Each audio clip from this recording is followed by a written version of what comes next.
Donc on fait partie des 27 départements où la chasse de nuit est autorisée à partir d'un poste fixe immatriculé par les services de l'État. On a à peu près 1150 installations en chasse de nuit sur le département, avec un ratio moitié-moitié entre ceux qui sont sur des zones en eau douce et ceux qui sont en eau salée.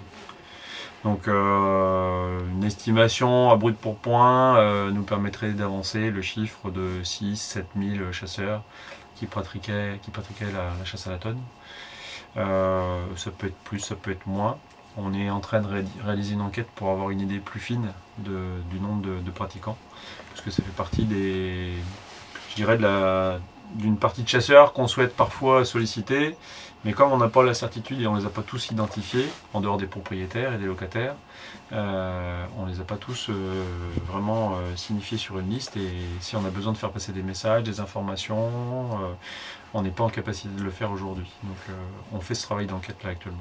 Alors c'est vrai que c'est une chasse qui intéresse un peu toutes les catégories d'âge, mais néanmoins, je pense que c'est un des modes de chasse où on rencontre le plus de jeunes.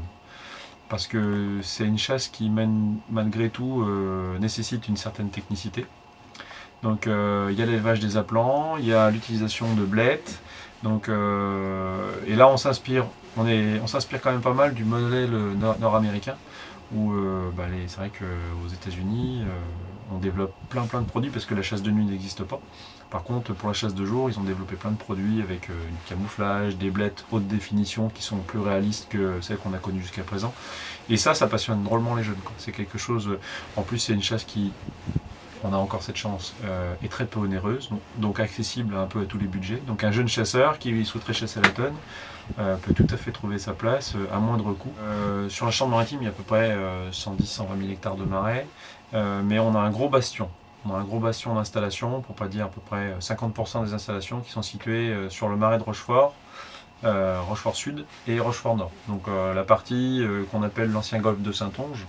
En gros, c'est tout ce qui est autour de Bourrage, du grand marais de Bourrage. Donc là, on a un gros pôle d'installation, l'estuaire de la Charente, jusqu'à l'entrée de Rochefort. Et après, toute la partie nord de Rochefort, donc le marais d'Yves, à revenir quasiment jusqu'aux portes de La Rochelle. Donc là, on a vraiment un gros bastion.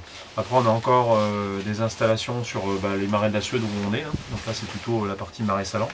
Ça fait partie aussi des gros endroits où on a beaucoup d'installations. Et le dernier, c'est l'estuaire de la Gironde. Donc au sud de Mortagne, jusqu'à hauteur de Saint-Thomas-de-Conac, quasiment à la frontière avec le département de la Gironde.